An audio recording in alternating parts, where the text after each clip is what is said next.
Hello there, and welcome to Science in Slippers, where curiosity gets cozy and science takes the scenic route to slumber. Tonight's gentle journey is all about one of the most mysterious forces we live by, but barely understand: time. It slips through our fingers, shapes our days, and occasionally plays tricks on us, especially when we're waiting for a kettle to boil. But before we unravel the ticking tapestry of time, I'd love to know, where in the world are you watching from, and what time is it for you right now? Fitting, isn't it, a video about time? And here we are, scattered across time zones, each of us arriving at this very moment in our own unique slice of the clock. If you find this voyage soothing, intriguing, or just a nice way to unwind after a long day, I'd be ever so grateful if you gave the video a like and maybe subscribed. It helps this little corner of calm reach others who might need a peaceful pause too. Now, I do hope this isn't so fascinating that it keeps you awake, but if it does, well, at least you'll have learned something about the fabric of the universe before you drift off. So settle and slow your thoughts, and let's begin. Because somewhere between seconds and centuries, dreams and daylight, lies the story of time. Time has a funny way of stretching and shrinking, doesn't it? 10 minutes spent stuck in traffic can feel like an eternity, while 10 minutes on your favorite hobby disappears faster than the last biscuit in the tin, and yet clocks tick forward at the same rate, second after second, minute after minute. So what's going on? The answer begins not with physics, but with your brain, our perception of time.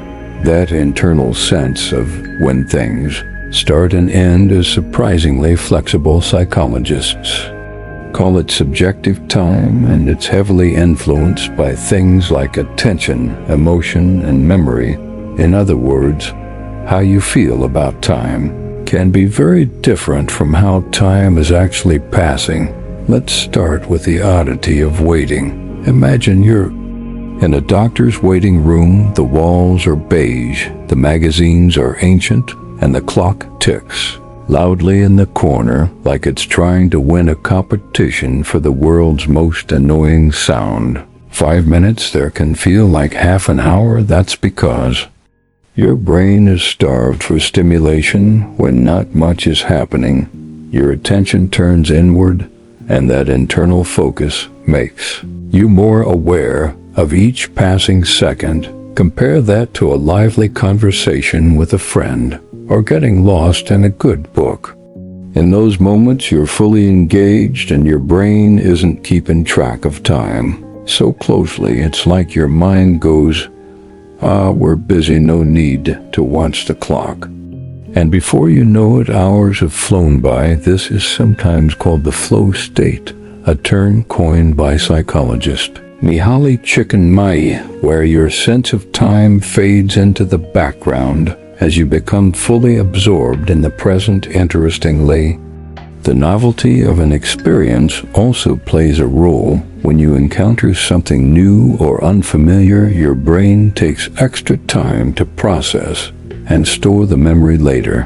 When you look back, it feels like more time must have passed because there's more mental footage of the event. That's why a childhood summer seemed to stretch on forever. Your brain was constantly encountering new experiences, and it logged every bit of it. As we get older and routines set in, our brains get more efficient at compressing memories. Fewer highlights, shorter reels. Time seems to speed up. Emotion plays a part. 2 studies show that anxiety can slow our perception of time, while joy and excitement speed it up.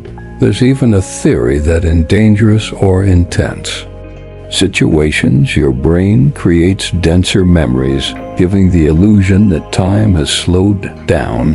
This is sometimes reported by people who've been in car accidents or other emergencies. It's not that time actually slows down, It's that your brain records more details per second, creating a sort of slow-motion playback effect. Then there's the curious case of boredom. You've probably heard the phrase, "Time flies when you're having fun."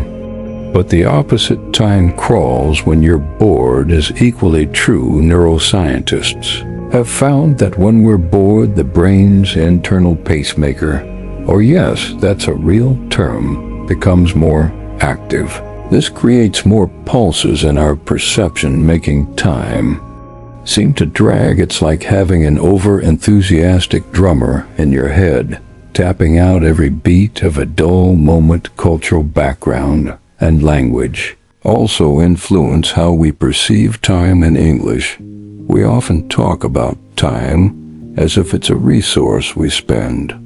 Time, save time, or run out of it. Some languages like Hopi or don't treat time as a line you move along, but more like a landscape or a set of conditions. This shapes how people in different cultures think about the future and the past. In fact, in some parts of the world, people point behind them to indicate the future because it's unknown, and in front of them to show the past because it's already visible. Quite the opposite of how we usually picture things. But what about our inner clocks? Surely there must be some kind of biological mechanism ticking away, giving us at least a rough idea of the passage of time. They're sort of humans have something called a circadian rhythm, a 24-hour cycle that helps regulate sleep, body temperature, and hormone levels, but that's more like a daily timer than a stopwatch for shorter periods, seconds, minutes. Scientists believe we use a kind of mental timekeeper, often compared to a stopwatch in the brain. This system involves a network of brain regions including the basal ganglia and the cerebellum, and it seems to rely on a steady stream of neural pulses. When we estimate how long something takes, we're subconsciously counting those pulses. That said, we're not always good at our time. Estimations can be wildly off, especially when we're multitasking, distracted, or emotionally charged. There's even a psychological phenomenon called the return trip effect, where the journey back from somewhere feels shorter than the trip there, even if it takes the exact same amount of time. Why? On the way there, your brain is actively processing new information. On the way back, it already knows the route, so the experience feels faster. And let's not forget the most universal distortion of time known to humankind, the snooze button. Somehow those 9 minutes between alarms feel shorter than any other 9 minutes in the universe. Well, there's no hard science behind that specific feeling, yet it's probably another case of disrupted sleep, incomplete consciousness, and our fuzzy internal stopwatch just throwing up its hands and giving up. So what is time, at least as we experience it? It's not just a number on a clock or the shadow of a sundial. It's a feeling, a perception, a trick of memory and attention. It changes with our mood, our age, and even the language we speak. It speeds up when we're in love, slows down when we're scared, and sometimes seems to vanish altogether. And while physics may eventually explain what time is on the grandest scales, our personal sense of time will always be something deeply human, wobbly, wonderful, and at times delightfully unreliable. If time is mysterious, then our efforts to measure it are a testament to both human ingenuity and impatience. From ancient sundials to atomic clocks, we've spent millennia trying to wrangle this invisible force into something we can see, count, and ideally schedule around. Because while time may wait for no one, humans are very fond of asking it to hold on just a minute. Let's start in the deep past, when the first timekeepers weren't clocks or calendars, but the sky. Our ancestors were expert observers of the heavens, the rising and setting of the sun, the phases of the moon, the seasons shifting. Like slow tides, these were nature's earliest calendars. No batteries required the ancient Egyptians were among the first to formalize timekeeping around 1500 BCE. They built towering obelisks that acted as giant sundials by tracking the shadow's movement. They could divide daylight into segments, though the lengths of these segments changed with the seasons. An hour in summer, quite a bit longer than one in winter. It wasn't exact, but it was good enough for farming prayers and organizing society, which even then was likely running late for something. Water clocks came next, these devices used by both the Egyptians and later the Greeks and Chinese measured time by the steady flow of water from one vessel to another.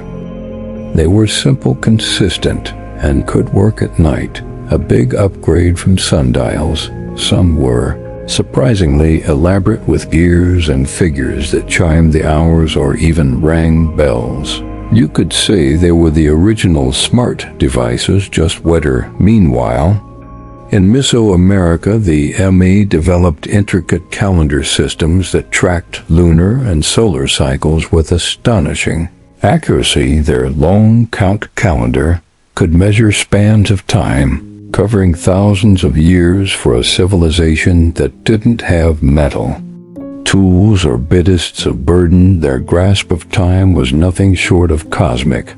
But back in Europe, it wasn't until the Middle Ages that mechanical clocks began ticking their way into history. At first, these were large, unwieldy contraptions installed in church towers and monasteries. They didn't have faces or hands. They just rang bells at regular intervals to mark the passing hours, mostly to remind monks when to pray.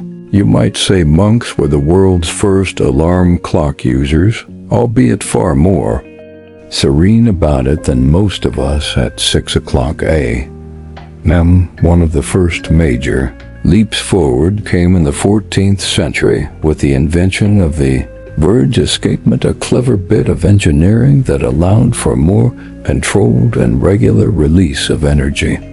This made it possible to build smaller, more reliable mechanical clocks. Eventually, clockmakers added dials and hands, so people could actually see the time, not just hear it toll. From there, the pace of innovation began to tick faster. By the 17th century, the pendulum clock entered the scene thanks to the brilliant Dutch scientist Christian Huygens. Pendulum clocks were accurate to within a minute a day, a staggering improvement over earlier designs that could drift by hours if time was a horse. The pendulum was the saddle that let us ride it with more confidence. The need for even more precise timekeeping became critical. During the age of exploration, sailors desperately needed to know their longitude, and that required knowing the exact time at a fixed reference point, like Greenwich. Enter John Harrison, an English carpenter who spent decades inventing marine chronometers, ultra-precise clocks that could survive the rocking and rolling of a ship at sea. His fourth model, H4, changed navigation forever and earned him a belated but well-deserved place in history. Also possibly a few eye rolls from people who had been using stars and gut instinct until then. By the 20th century, we entered the age of quartz crystal. Oscillators, first developed in the 1920s, revolutionized timekeeping when subjected to an electric current. Quartz vibrates at an incredibly stable frequency. These vibrations were used to keep time with far greater precision than anything mechanical. Suddenly, clocks and watches could be cheap, portable, and accurate enough to keep the trains running on time, or at least give us no excuse when they didn't. But even quartz has its limits. If you want to know the most accurate time on Earth, you'll Have to go atomic. Clocks first developed in the 1950s measure time using the natural vibrations of atoms, usually cesium or rubidium. A cesium atom, for instance, oscillates exactly 19,263,170 times per second. That number isn't just trivia. It's the official definition of a second according to the International System of Units. These clocks are so precise that if you ran one for 100 million years, it would be off by less than a second, which is great assuming you have 100 million years to wait for your tea to steep. Today, atomic clocks are used to synchronize everything from GPS satellites to internet servers, telecommunications, and global financial systems. Without them, your phone's map wouldn't work, your bank transactions would be chaos, and half the world would miss their Zoom calls. Time, once measured by dripping water and sun shadows, now depends on atoms flipping like microscopic metronomes in high-tech vaults. And yet, despite all this precision, time still feels strangely personal.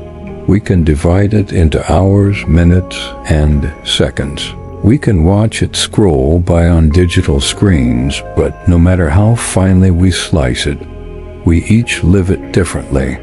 So why did we begin measuring it in the first place? Some say it was to regulate prayer, others to grow crops, mark seasons, or schedule trade, but maybe, just maybe, it's because humans, for all our love of stories and stars, are deeply comforted by rhythm. The steady beat of time, no matter how elusive, gives shape to our days. It offers order in chaos, a tick, a talk, a tiny whisper from the universe saying, "You're here now." And that, after all, is what time has always been, not just a measurement, but a companion.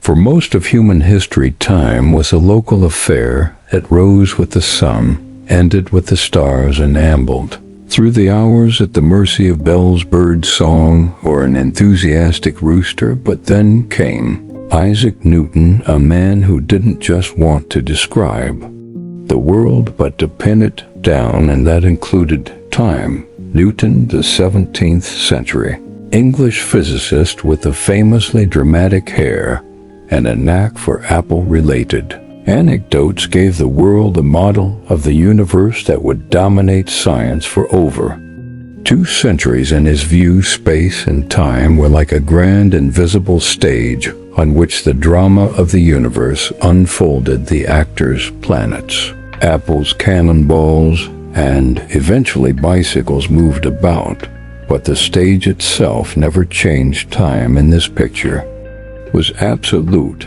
It ticked along at a constant rate everywhere, for everyone, forever. This concept, absolute time, was central to Newton's physics. In his own words, absolute, true, and mathematical time of itself, and from its own nature, flows equitably, without regard to anything external. In other words, time is like a river fill that flows at a steady pace, regardless of whether anyone is watching, counting, or floating along in a canoe. It made intuitive sense. Drop an object today or tomorrow here, or in another city, and Newton's equations could tell you exactly where it would be at any point in time, assuming you had enough coffee and a solid grasp of calculus. Time was the steady backdrop against which motion, force, and gravity did their thing. Newton's absolute time gave scientists a powerful tool. It allowed them to describe motion in precise terms, to synchronize events, to create reliable predictions.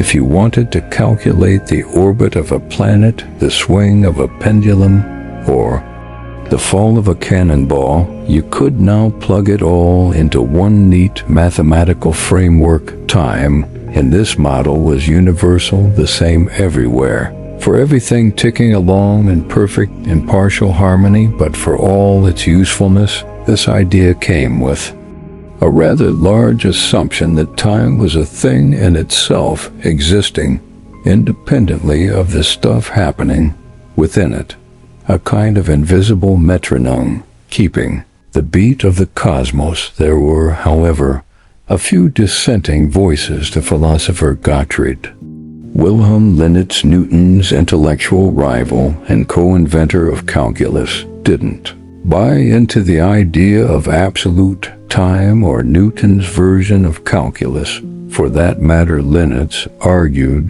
that time was not some universal backdrop, but a measure of change, a way of describing the order of events. Without events, he claimed, there is no time. It's not a thing on its own, but a relationship between things. Imagine a clock in a completely empty universe ticking away in total silence and darkness. For Newton, that clock is still measuring time. For Leibniz, it's just a fancy paperweight with no one to notice. To him, time only has meaning when things happen. Newton wasn't having it. He insisted that time was real and flowed regardless of what was going on, which, to be fair, does match the feeling of waiting for a pot to boil. Newton's ideas eventually became the foundation of what's now called classical mechanics, and for a very long time classical mechanics worked beautifully. It could describe the motion of falling objects, swinging pendulums, the orbits of the moon and planets, and even with enough effort, the motion of a juggling unicyclist. So it's worth pausing to admire just how successful Newton's framework was for hundreds of years. Scientists relied on his absolute time and space to explore the natural world. Clocks became more precise. Navigation improved, engineering leaped forward. Steam trains ran on time, or at least had a better excuse when they didn't. But here's the twist. As good as Newton's model was, it eventually started to crack under pressure in the 19th century. Scientists studying light and electromagnetism noticed strange things. Experiments suggested that the speed of light was always the same, no matter how fast you were moving. That didn't make sense in Newton's universe. If a car speeds up, it should catch up to light a little more quickly, right? But it didn't. The light always sped away at the same pace. This problem simmered for a while until a young patent clerk named Albert Einstein. But we'll leave his entrance for another chapter. Suffice it to say, he would take Newton's absolute time, give it a polite nod, and then turn it completely upside down. Still, Newton's idea of time as an ever-flowing universal quantity left a deep imprint on science and culture. We still speak of time as something we can waste, spend, or save. All phrases that make sense if time is a commodity, trickling away. Our workday, school bells, and microwave settings all run on the belief that time ticks the same for everyone, and in many everyday situations that's still perfectly true. When you're baking a cake, catching a bus, or trying to remember when your online order is due, Newton's time works just fine. It's only when we start dealing with high speeds, strong gravity, or extremely small scales that Newton's picture begins to blur. So in the grand story of time, Newton gave us a solid middle chapter, a vision of a predictable mechanical universe running like clockwork. He brought order to the cosmos and made time something we could measure, trust, and if only briefly understand. But time, as we'll see, has more than one personality, and while Newton's time is wonderfully logical, the universe may not be quite so straightforward. If Isaac Newton imagined time as an endless river flowing at a steady pace for everyone, Albert Einstein came along and said, Actually, it's more like a wibbly, wobbly trampoline. That's not a direct quote, but it's surprisingly close to the truth. In the early 20th century, Einstein upended our understanding of time with a set of ideas so radical they reshaped the very fabric of reality. He called it relativity, and it came in two parts: special relativity and later general relativity. Both of them had plenty to say about time, none of it particularly intuitive. Let's begin with special relativity. Published in 1905 when Einstein was just 26 and working at the Swiss Patent Office, probably spending his lunch breaks rewriting the universe. One of the key ideas of special relativity is that the laws of physics, including the speed of light, are the same for all observers, no matter how fast they're moving. Now this causes a problem for Newton's absolute time. In Newton's world, if two people are moving at different speeds, they still agree on when things happen. But in Einstein's world, that's not necessarily true. Events that appear simultaneous to one person might not look simultaneous to someone moving at a different speed. This leads to one of the strangest consequences of special relativity: time dilation. Simply put, the faster you move, the slower time passes for you relative to someone standing still. If you were to board a spaceship and zoom off at near light speed, your onboard clock would tick slower than the one back on Earth. You'd age more slowly, your hair would take longer to grow, you'd miss entire seasons of your favorite shows.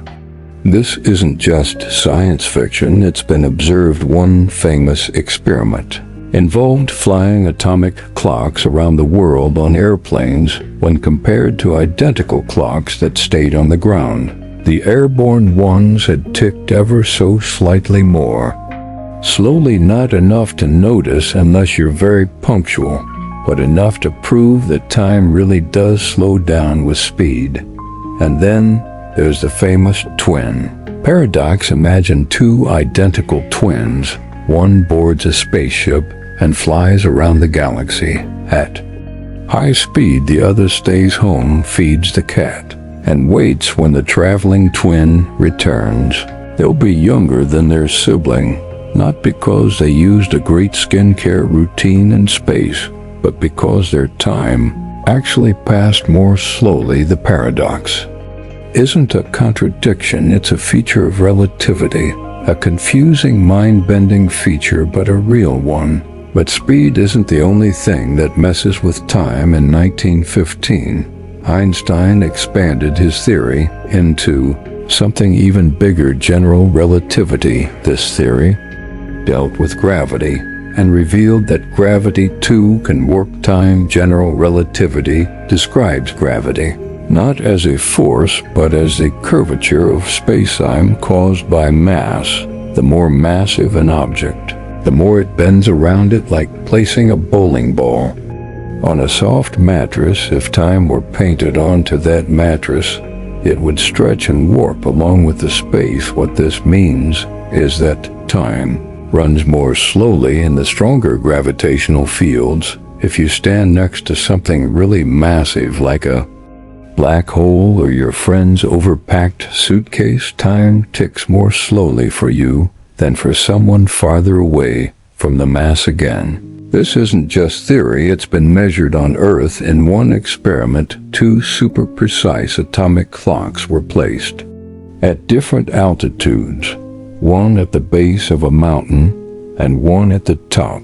The clock lowered down closer to Earth's center of gravity ticked a tiny bit more slowly. Even a height difference of just a few cm can cause a measurable change in time. So, yes, technically your head is aging faster than your feet. This phenomenon, called gravitational time dilation, has real-world Consequences GPS satellites orbiting Earth experience both types of time warping. They are moving fast, which slows their time, but they're also farther from Earth's gravity, which speeds their time up to keep your phone's map accurate there on board. Clocks are constantly adjusted to account for these distortions. Without those corrections, your location would be off by several kilometers. Within minutes, time doesn't just pass, it wobbles, and technology has to wobble with it.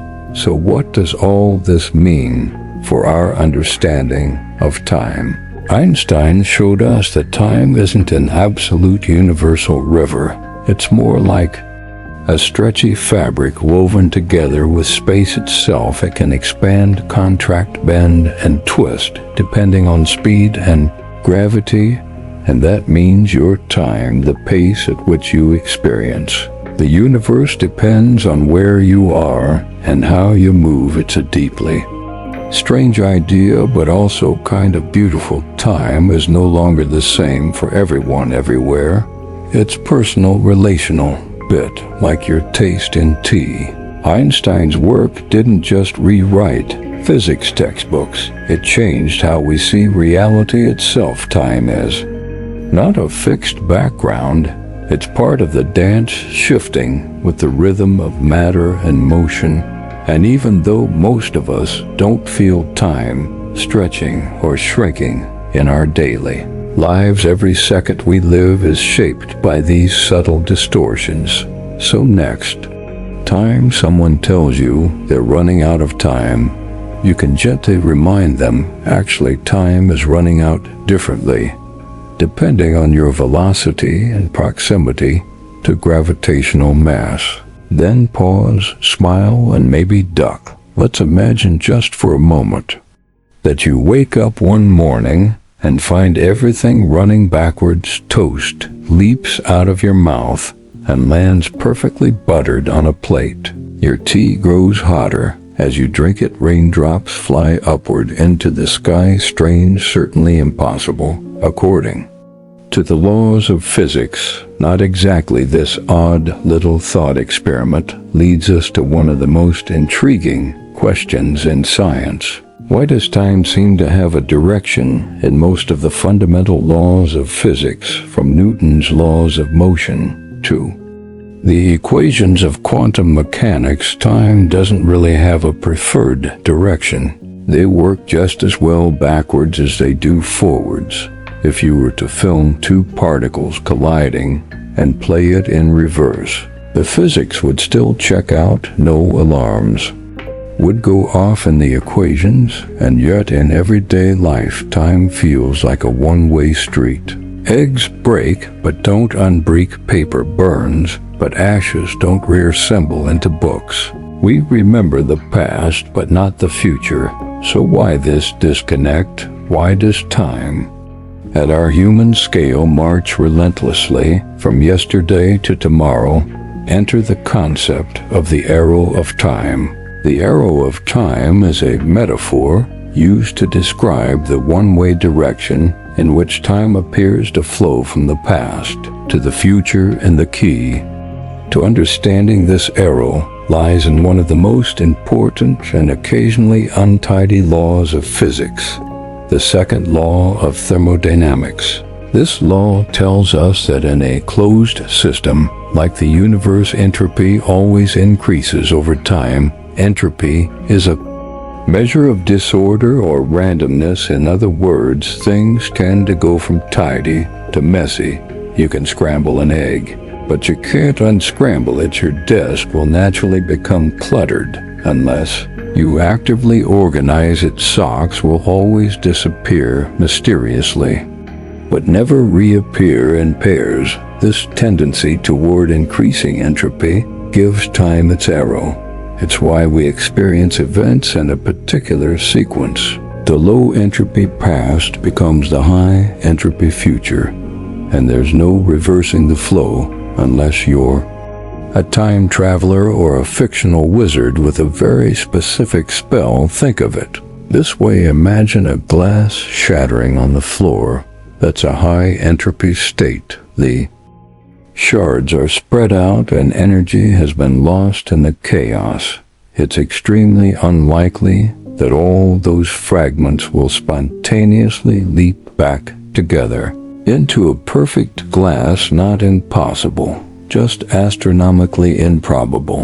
And that's the key. The laws of physics allow for time reversal in theory, but probability stands firmly in the way. This leads to one of the most intriguing and slightly unsettling questions in cosmology. Why was the universe in such a low entropy state to begin with? After all, if entropy must increase, there had to be a starting point, a kind of cosmic neat and tidy drawer from which all this disorder could unfold. The leading theory is that the early universe, just after the Big Bang, was incredibly uniform, smooth, ordered low entropy over billions of years. Gravity and expansion did their thing, and the universe got clumpier and more chaotic. Galaxies formed, stars exploded, and socks disappeared at an accelerating rate. But why it started that way is still one of physics's biggest open mysteries. Some scientists suspect the answer lies in the deep relationship between entropy, time, and the geometry of space itself. Others wonder if the question is even meaningful, or if we're just asking it from the wrong angle, like a goldfish trying to understand water. There are other arrows of time too, each pointing the same way. There's the psychological arrow. We remember the past, not the future. That's because memories require physical processes in the brain that leave behind traces, and those traces are part of entropy. Increasing, you can't remember the future because it hasn't happened yet, and no traces have been laid down. There's the causal arrow, causes precede effects. You flip a switch and the light comes on. You don't turn on a light and then decide to flip the switch again. This follows entropy. Flipping the switch adds energy. Light spreads out and the universe becomes a slightly Messier place. And finally, there's the cosmological arrow, the expansion of the universe itself. The fact that galaxies are moving away from each other, space is stretching, and everything is cooling down over time, gives a sense of direction to the cosmos. If the universe were contracting, would time feel like it were running backward? That's a theoretical playground scientists still enjoy exploring. It's worth noting, though, that these arrows, entropy, memory, causality, and cosmic expansion, all line up. They all point in the same direction, which is comforting in a way. It suggests that time isn't just a random illusion, but something deeply woven into the structure of reality, a direction carved by the flow of energy, the march of disorder, and the gentle spreading out of everything from a once very tidy beginning. But not everyone is convinced that time as we experience it is fundamental. Some physicists argue that the arrow of time is an emergent phenomenon, something that arises only when complex systems like us observe simpler ones, like tea cooling or egg scrambling. In some interpretations of quantum mechanics, time is just another parameter, not a force, not a flow, just a label for different states. The universe doesn't feel time, we do. And that's the curious thing. No matter how deeply we dig into entropy, probability, or equations, time continues to be both incredibly real and maddeningly elusive. It's something we ride like a current, but we can never quite step outside of it. We don't know what's ahead. We can't go back, and yet we live our lives by its rhythm, comforted by the fact that the future, however uncertain, is always on its way. So the next time you feel like time is slipping away, remember, It's not lost, it's just following the one rule. It's really good at moving forward, increasing entropy, and leaving a trail of mismatched socks and empty teacups behind. If classical physics treats time as a dependable train schedule, always on track, ticking along steadily, then quantum mechanics treats it more like a jazz improvisation, flexible, mysterious, sometimes dissonant, and just when you think you understand what's going on, it throws you a cat in a box and asks you to consider whether it's both alive and dead. Welcome to the quantum world, where reality gets fuzzy and time becomes more of a polite suggestion than a fixed rule. In the classical universe, you can point to an object and say, it's right there doing that at this exact moment. But in the quantum realm, particles don't have neat positions or momentum. Instead, they exist as probability waves, mathematical clouds of where they might be and what they might be doing. So where does time fit into all this? Surprisingly, time doesn't play the starring role in quantum mechanics that it does in classical physics or general relativity. In fact, it mostly shows up as a background parameter, something we plug into the equations to keep things moving, like pressing play on a simulation. Take the Schrödinger equation, the foundation of non-relativistic quantum mechanics. It describes how a quantum system's wave function, that weird cloud of probabilities, evens over time. But unlike in relativity, time in this equation isn't something that bends or stretches. It's just there, a silent spectator, an external stopwatch that never changes, never warps, and certainly doesn't ask for attention. This creates a curious split. On one hand, quantum mechanics describes the evolution of states over time, but it doesn't explain what time is. It treats time as a fixed absolute backdrop, much like Newton did, while space and matter are all jiggling unpredictably in front of it. But things get even stranger when you introduce quantum gravity, the theoretical attempt to merge quantum mechanics with general relativity. These two theories are the twin titans of modern physics, but they don't get along well at parties in general. Relativity, space-time is dynamic. It can stretch, curve, and evolve depending on the matter and energy within it. Time is not absolute. It's part of the fabric of the universe, but in quantum mechanics, time is fixed and unbending, a kind of cosmic metronome in the background. Trying to unify these two views is like trying to choreograph a ballet using instructions from a heavy metal concert. This leads us to what physicists call the problem of time in quantum gravity.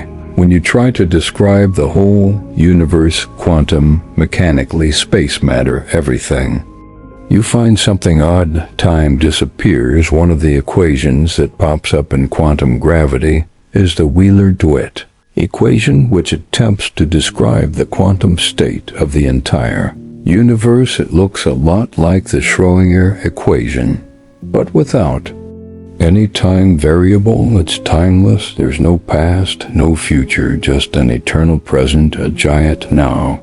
So what's going on? Is time real, or is it just an illusion created by the way we experience change? Some physicists believe that time is emergent, not a fundamental part of reality, but something that appears when you zoom out far enough, like temperature.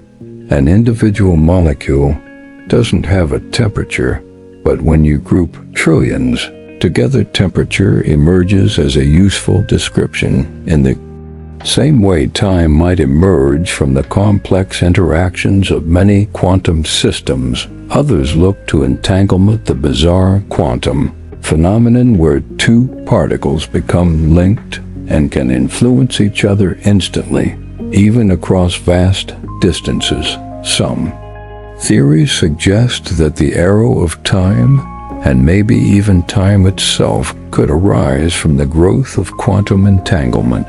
The more tangled the universe becomes, the more time seems to flow. And then there's the many worlds interpretation in this view. Every quantum event and every coin flip, every measurement, causes the universe to branch into multiple parallel realities. There's no randomness, just an infinite splitting of timelines. Time in this view isn't a river, it's a vast ever-branching tree. Every decision you make creates a new twig somewhere out there. There's a version of you who didn't forget their umbrella this morning. But if time is such a shaky concept at the quantum level, why does it feel so solid to us? Well, we live in a world where countless quantum interactions average out into a smooth, reliable reality. Our brains, made of trillions of particles and neural circuits, are hardwired to perceive cause and effect. We wake up, brush our teeth, eat breakfast, and head to work, hopefully in that order. Time for us is a story, a sequence of events that gives meaning to change and storytelling. As it turns out, is something humans are exceptionally good at. We string events together into memories. We imagine futures. We define identities through time, past, present, and hopes for what's next. Whether or not a time is fundamental, we certainly treat it as real. Still, quantum mechanics reminds us that underneath that comforting narrative lies something far more elusive. Time may not be the ticking of a clock or the turning of a page, but the unfolding of possibilities, the evolution of probability, the hum of reality tuning itself ever so slightly with every passing moment. So while your wristwatch says it's 10 minutes to midnight, quantum physics whispers, well, yes, from a certain point of view. Time isn't just something tracked by ticking clocks or orbiting planets. It's also humming quietly inside you, in your cells, your sleep, your appetite, and even your mood. Whether you're a night owl, an early bird, or a perpetually groggy pigeon, your body is running on its own internal clock, and it's a very old one. This internal clock, or more precisely a network of them, is what scientists call the circadian rhythm, from the Latin circa diem, meaning about a day. Circadian rhythms are the biological processes that follow a roughly 24-hour cycle. They regulate everything from when you feel sleepy to how your body processes food, and they're found in nearly all living things. Humans, plants, animals, fungi, even some bacteria, if it's alive and vaguely organized, it probably tells time. The master conductor of your circadian orchestra is a tiny region in your brain called the suprachiasmatic nucleus, or SCN for short. It's located in the hypothalamus, just above the point where the optic nerves cross, a very strategic position because it allows your body clock to sync up with light. When your eyes detect sunlight in the morning, the SCN gets the memo and sends out signals to adjust everything from hormone levels to body temperature. It's like your brain's version of tapping the snooze button on the sun. One of the SCN's most important jobs is controlling the release of melatonin, often called the sleep hormone. Melatonin levels rise in the evening, helping you feel drowsy, and fall in the morning to help you wake up. It's your body's way of saying, hey, maybe don't watch another episode right now. Whether or not you listen is another matter entirely, but here's the thing. While your circadian rhythm runs on a roughly 24-hour cycle, it's not exactly 24 hours. Most humans naturally run a little long, about 24 to 2 hours, give or take, which means that left entirely to our own devices, like in a cave with no clocks, we'd gradually drift out of sync with the actual daylight. Exposure is what keeps us anchored. Morning sunlight resets the clock daily, keeping us in harmony with the Earth's rotation, or at least vaguely within range of our morning alarms. Disrupt this delicate system, and things get weird. Enter jet lag, humanity's least favorite travel. Souvenir jet lag happens when your internal clock is out of sync with your external environment. Say, when you fly across several time zones in a few hours, suddenly your brain thinks it's midnight when it's actually lunchtime, and your stomach, liver, and even your immune system are all deeply confused. That's because different parts of your body adjust to new time zones at different speeds. Your brain might reset quickly, but your digestive system might still be living in last week's time zone, wondering why dinner smells like airport pretzels. Another modern culprit is artificial light. Before electric lighting, humans were largely guided by natural daylight. We woke up with the sun and got sleepy when it set a rhythm, still preserved in traditional societies with little exposure to artificial light. But today, we're surrounded by screens and bulbs that emit blue light, which tricks our brains into thinking it's still daytime. This can suppress melatonin production and shift our circadian rhythm later, making it harder to fall asleep and more difficult to wake up. It's not so much that we're night owls now. It's more like we've invited a neon owl into our living rooms and handed at the remote. Interestingly, not everyone's circadian rhythm is the same. Some people are naturally morning types, or larks who spring out of bed with suspicious amounts of energy. Others are evening types, or owls who hit their creative stride just as everyone else is brushing their teeth. These chronotypes are partly genetic, so if you're not a morning person, it's probably not just laziness. Your brain genuinely doesn't believe it should be awake yet. And honestly, who are we to argue with a billion years of evolution? Circadian rhythms also influence body temperature, which typically drops in the early morning and rises throughout the day, peaking in the late afternoon. This is why many athletes and performers tend to do better later in the day. Their bodies are warmer, more alert, and running at peak efficiency. On the flip side, this is also why early morning presentations can feel like trying to do calculus while half frozen. But the influence of biological time goes beyond sleepiness and thermodynamics. It affects your metabolism, your immune system, your mood, and even how you respond to medications. There's a growing field called chronopharmacology, the study of how drug effectiveness changes depending on the time of day. It turns out that timing matters. The same medicine might work better in the morning or evening depending on what it targets and your body's readiness to absorb it. Plants too follow circadian rhythms. They open their leaves to sunlight during the day and close them at night. They even anticipate dawn, starting to stir slightly before the first rays hit. This isn't just a passive response to light, it's an active internal cycle that persists even in constant darkness. The sunflower doesn't follow the sun because it sees it. It turns because it remembers.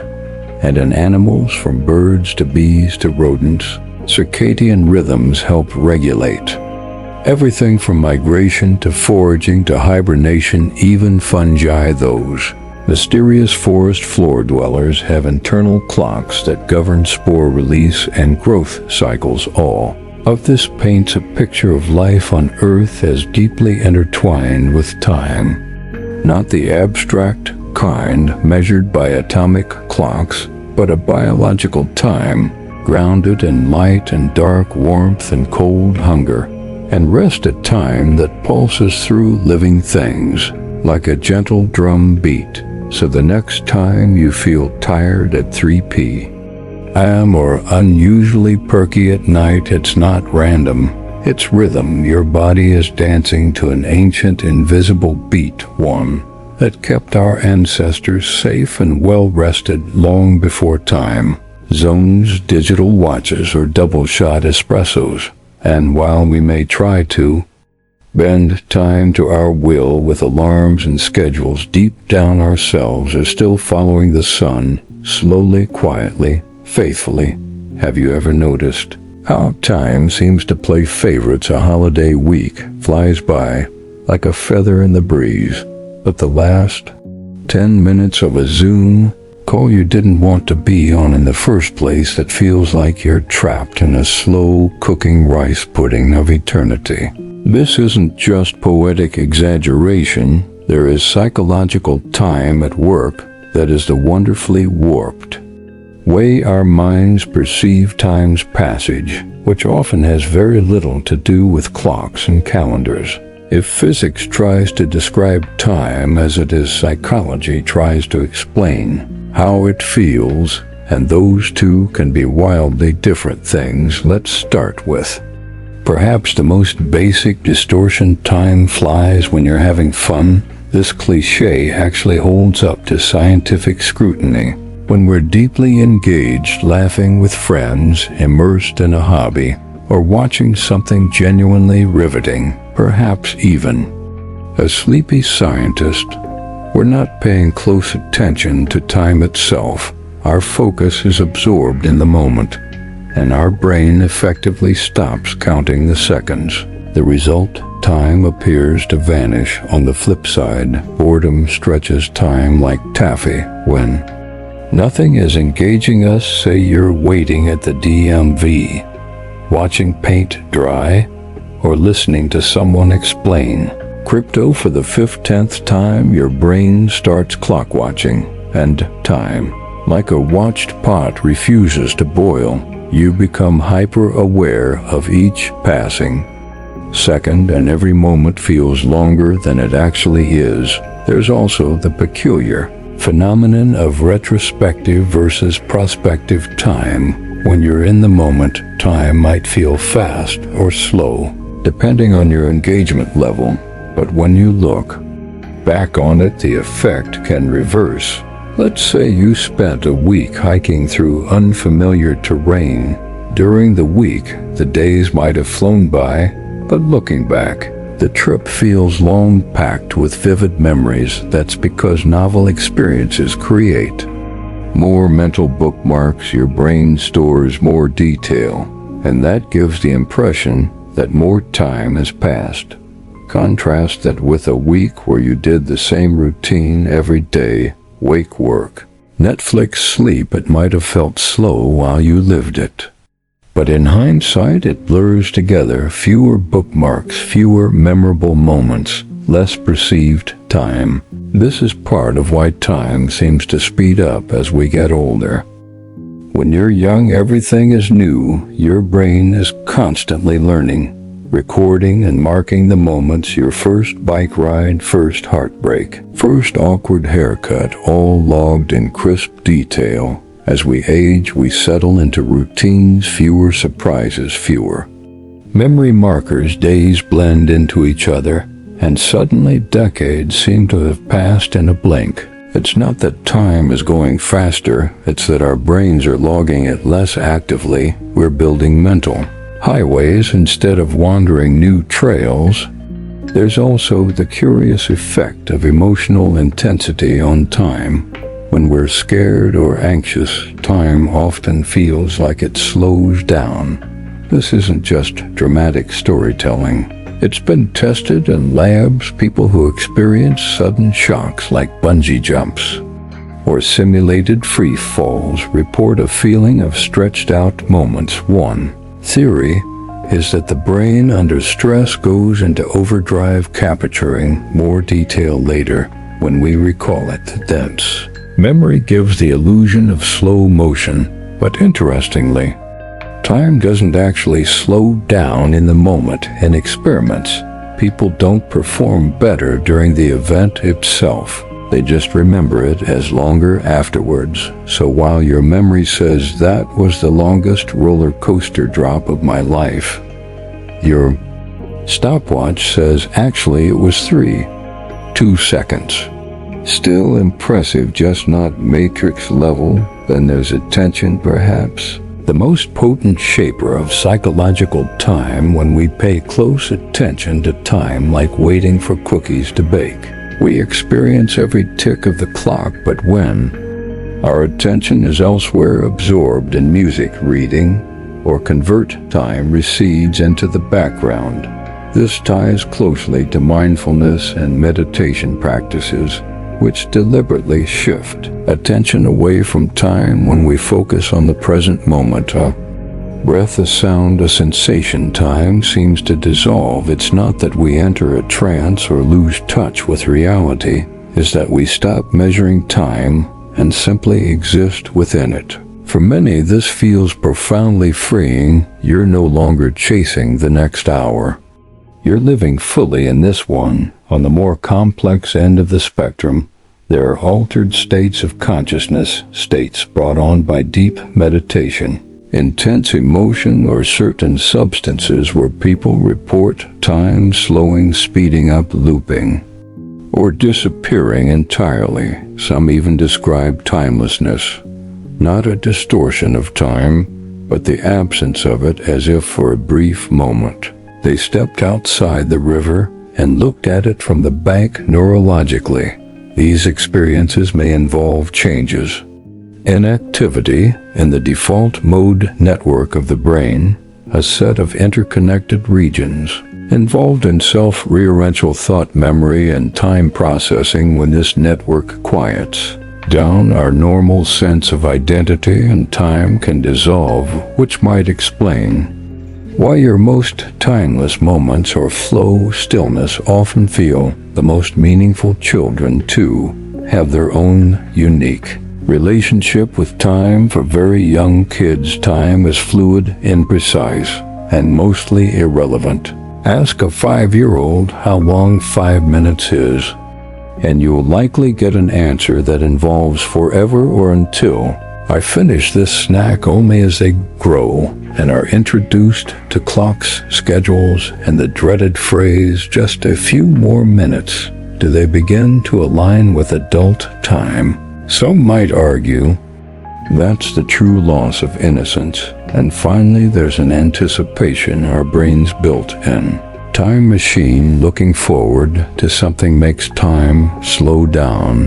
Is it Friday yet? While dreading something can do the same, we imagine future events in detail, rehearse conversations, worry over outcomes, all using the same neural machinery we use to recall the past. Time in this sense becomes elastic, stretched by hope and fear alike. So is psychological time reliable? Not really. Is it logical? Often no. But is it deeply human? Absolutely. We may live in a universe of ticking atoms and rotating planets, but the time we actually experience, the time that colors our lives, is woven from memories, emotions, attention, and imagination. It's time felt, not measured. And maybe that's why it feels so personal, so strange, so beautifully inconsistent. Let's be honest, no discussion of time is truly complete until we ask the question that's launched 1,000 sci-fi novels, inspired countless thought experiments, and derailed more than a few dinner party conversations. Can we travel through time? Well, maybe, but it's complicated. Time travel, at least in theory, isn't entirely forbidden by physics. In fact, according to Albert Einstein's general relativity, the fabric of space-time is flexible. It can stretch, warp, and under the right incredibly extreme and possibly impractical circumstances, even loop back on itself. If that's true, then the idea of zipping to the past or future isn't completely out of The question, let's start with the easy kind, traveling into the future. This one's not just possible, it's already been done. Remember time dilation from special relativity. If you move very fast, close to the speed of light, time slows down for you.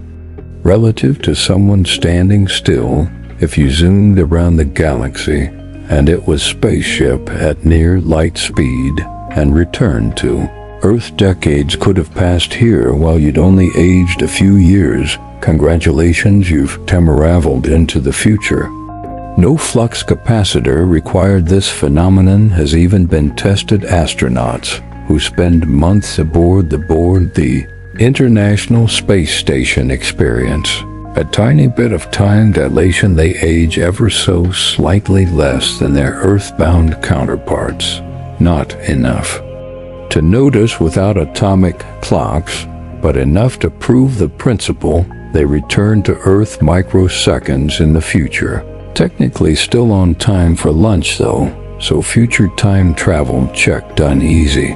But what about the real mind-bender traveling into the past? Here things get trickier. General relativity does allow for certain solutions to its equations that could, in theory, permit backward time travel.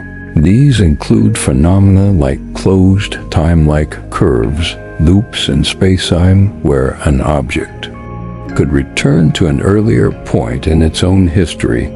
Think of it like walking a lap around the universe and ending up back at yesterday. One proposal involves something called a wormhole, a hypothetical tunnel connecting two distant points in spacetime. If one end of the wormhole were accelerated to near light speed and then returned to its original location time at that end would lag behind, step through the wormhole and boom, you've arrived in the past, at least in theory. The practical problems with wormholes are, well, monumental. First, we're not even sure they exist. Second, if they do, they may collapse instantly.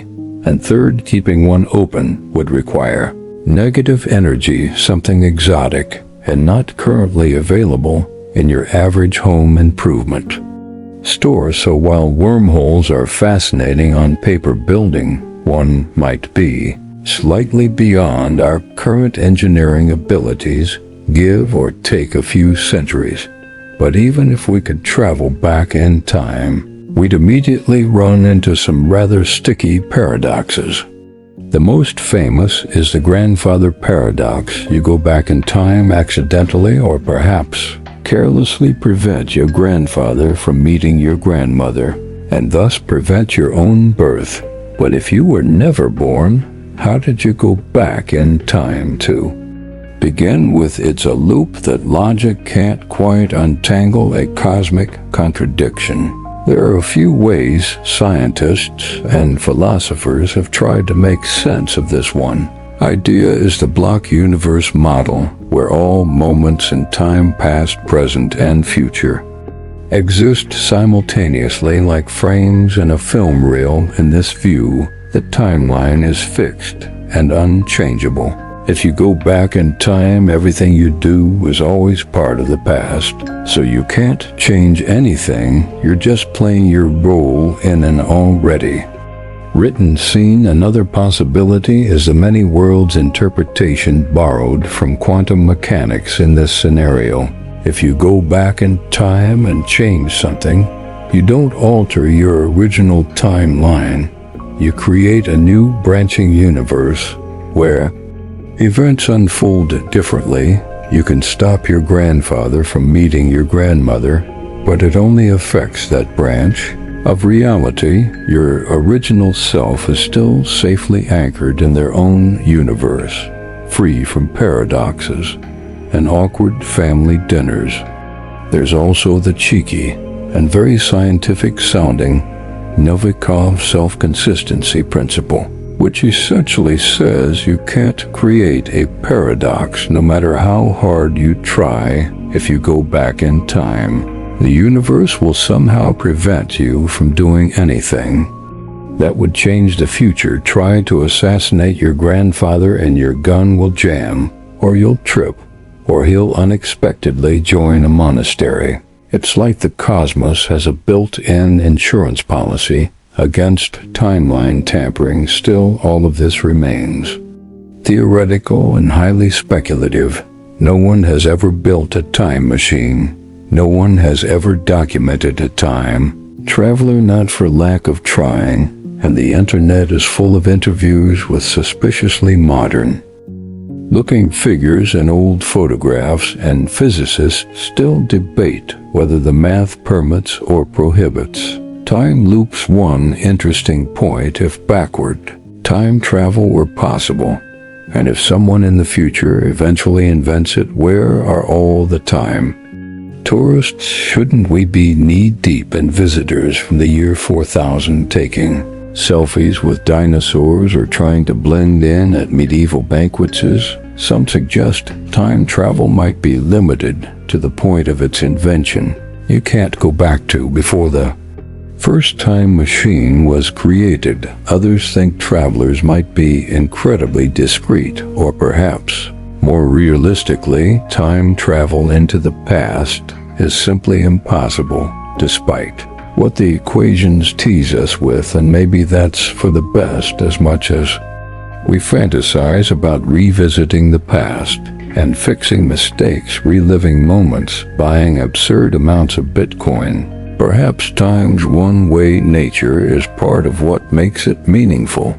We can't edit our lives like a video. We move forward moment by moment, with all the richness, imperfection, and unpredictability that comes with it. Still, it's fun to dream, and who knows, maybe someone from the future is reading this right now, nodding quietly and thinking, ah yes, the primitive beginnings of temporal theory. If so, welcome, and please don't spoil how this chapter ends. After traveling through the physics of clocks and the psychology of minutes, after bending time near black holes and wondering about wormholes, we arrive at perhaps the strangest question of all: does time actually exist? Now, that might sound like a philosopher's trick, the kind of thing you'd hear at 2 a.m. in a dorm room filled with empty tea mugs and earnest eyebrows. But it's a question that physicists too take seriously, because when you peel back the layers of how we experience time and how we describe it, mathematically something strange starts to happen. It starts to disappear. Let's begin with a reminder of how we usually think of time. For most of us, it feels like a river, flowing smoothly, carrying us from past to present to future. We're all floating downstream, unable to paddle backwards, only forward, sometimes gently, sometimes in a rush, but always forward. This is called presentism, the philosophical idea that only the present moment is real. The past is gone, the future doesn't exist yet, and now is all there ever truly is. It aligns with how we live our lives, moment by moment, breath by breath, ticking along with our clocks and calendars. But there's another idea, one that Einstein's theories of relativity helped make famous. It's called eternalism, and in this view, time doesn't flow at all. All moments in time, past, present, and future, already exist. The universe is like a four-dimensional block, sometimes called the block universe. Time isn't something we move through, it's a dimension we're part of, just like space in this. You, your childhood, your future retirement, and everything in between are all laid out like pages in the book. You don't become older, you already are older on some page, younger on another. You're not surfing time, you're a static thread woven into the fabric of a space-time quilt. Comforting, maybe a little spooky. Also, yes, this concept arises naturally from relativity. Remember simultaneity. The idea that two things happen at the same time depends on your motion two observers moving at different speeds can disagree about what now means that suggests there's no universal present moment, no cosmic stopwatch ticking for everyone, which makes the whole idea of a moving present a bit wobbly. If that's not enough existential spice, quantum gravity adds another twist. We touched on this in the quantum mechanics chapter. When you try to combine quantum physics with general relativity, time often drops out of the equations altogether. In the Wheeler-DIT equation, for example, there's no time variable. None. The universe, according to this view, is fundamentally timeless.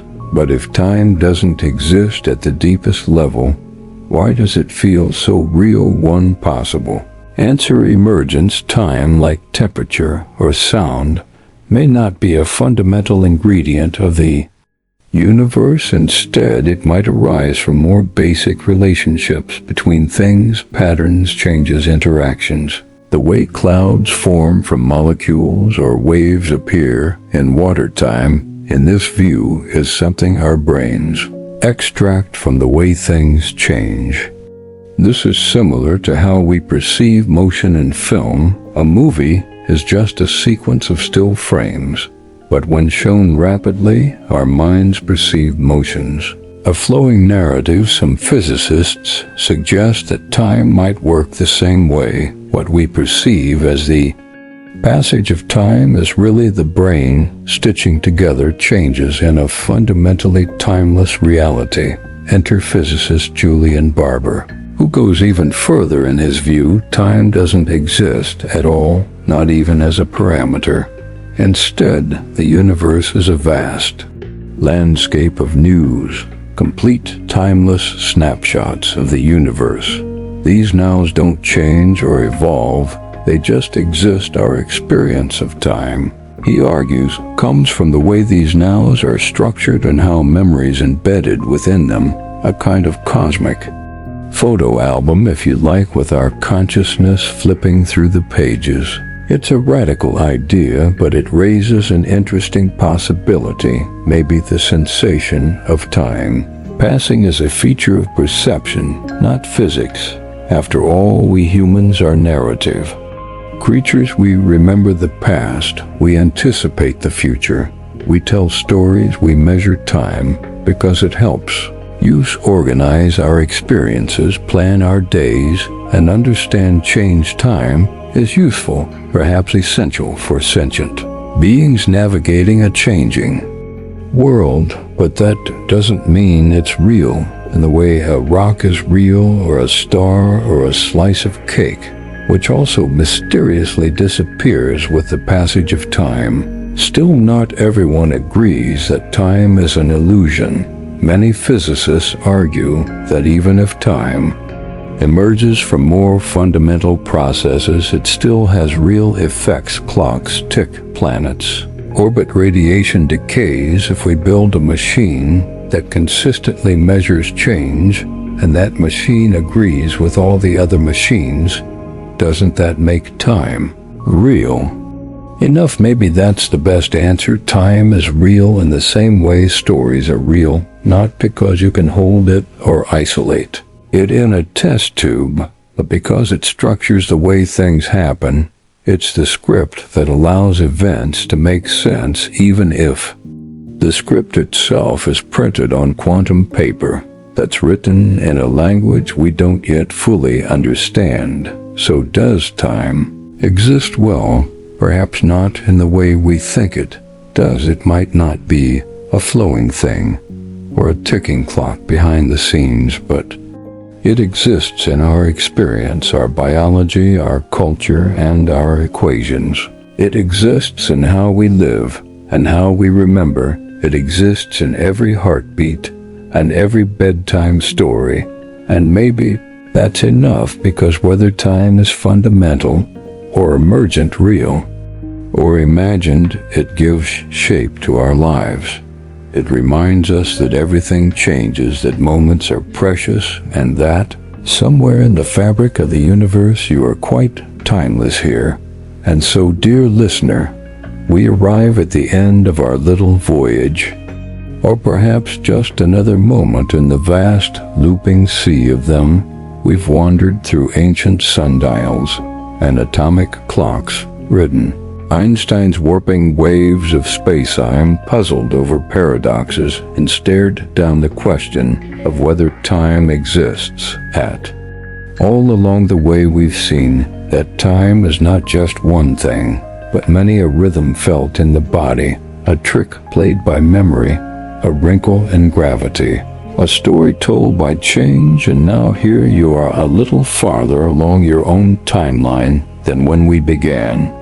But was it seconds, minutes, an hour, or did the flow of words stretch and shrink like it so often does when the mind begins to soften into sleep? So let me ask you once more gently, as I did at the start, where are you listening from tonight? And what time is it right now in your little corner of the world? Funny, isn't it, after all this talk about time being relative, flexible, maybe even imaginary, we still anchor ourselves to it, a glowing number on a screen, the hush of late evening, the feeling of winding down breath by breath.